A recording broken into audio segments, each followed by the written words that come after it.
Donc, bienvenue dans le groupe de Croyants Forts, donc ce groupe qui est dédié à l'entrepreneuriat en général. Et donc c'est un groupe qui a pour but de motiver, de rassembler notre communauté à entreprendre et à travailler ensemble. Pour ceux qui viennent de TikTok, je vous avais déjà présenté Michael qui a une conciergerie de plus de 50 appartements. Première vidéo aujourd'hui, on va déjà juste expliquer qu'est-ce qu'une conciergerie de manière très simple. Et on vous donnera tout le game plan qu'il faut pour commencer sa propre conciergerie. Donc Michael, première question, qu'est-ce qu'une conciergerie? Donc il y a différents types de conciergerie. Donc nous on va vraiment parler de la conciergerie immobilière. Donc la conciergerie où on gère les appartements de propriétaires. Okay. La conciergerie est un service qui aide les propriétaires à gérer leurs biens. Donc dans la gestion du bien, il y a l'accueil des clients, il y a la gestion des ménages, il y a la gestion du linge, il y a aussi la gestion de la plateforme Airbnb ou Booking.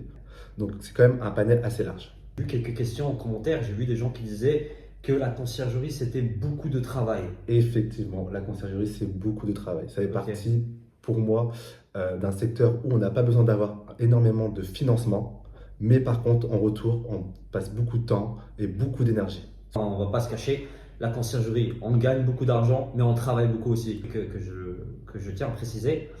On travaille beaucoup au début. Mais par la suite, on peut automatiser notre conciergerie. Et je pense que là, Michael, tu es d'accord avec moi. Parce qu'au début, peut-être que tu vas faire le ménage tout seul. Peut-être que tu vas accueillir les clients tout seul. Peut-être que tu vas gérer le linge tout seul. Peut-être que tu vas devoir communiquer avec les propriétaires, etc. tout seul. Ouais, c'est ça. Mais par la suite, en fait, tu peux tout automatiser. Tu veux tout déléguer. Tu peux tout déléguer. Le ménage, tu peux le sous-traiter. Bien sûr. Tu peux le donner à une société de ménage. En ce qui concerne l'accueil des clients, tu mets une boîte à clés et tu leur expliques dans l'appartement ce qu'il faut faire en rentrant et en partant. Boîte à clés ou sinon même boîtier électronique raccroché directement sur la porte. Exactement. En ce qui concerne le linge, toi, je sais que tu as quelqu'un qui gère ton linge. C'est ça, ouais, je fais sous-traiter aussi. Donc voilà, il sous-traite le linge. Toi, en gros, là aujourd'hui, tu fais quoi au sein de ta conciergerie? Aujourd'hui, je fais beaucoup de gestion. Donc voilà, donc en fait, on gère les petites problématiques, on va dire, avec les locataires par exemple, parce que de temps en temps, il y a des locataires, le wifi ne fonctionne pas, sinon il y a de temps en temps, il n'y a pas de vaisselle, ou sinon il y a des problèmes aussi avec le linge de maison. Donc nous, voilà, on est plutôt sur cette partie-là.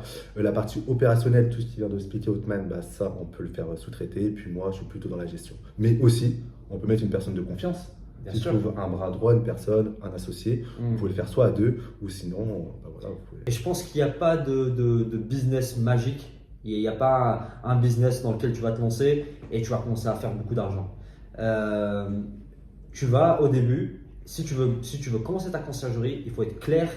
Au début, tu vas beaucoup travailler, mais par la suite, tu peux automatiser ton business et faire plus de gestion. Aujourd'hui, toi, Michael, je pense même que tu peux quitter la France, t'installer au pays et avoir une personne de confiance qui peut gérer ta conciergerie. Je sais que tu as commencé d'autres business, entre guillemets, tu vois.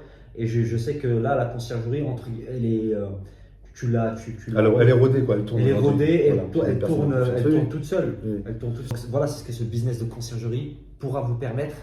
Mais il faut beaucoup travailler au début. Donc voilà, c'est une première vidéo. Si vous avez des questions, n'hésitez pas à nous les poser. Et il y aura une deuxième vidéo, on va commencer à rentrer plus en détail à comment littéralement commencer, qu'est-ce qu'il faut faire, c'est quoi la première action qu'il faut faire, qui il faut appeler, quelles ressources il faut utiliser sur Internet, côté administration et comptabilité, qui est très important. Donc il partagera ça avec nous. Bienvenue et bismillah. Allez, let's go.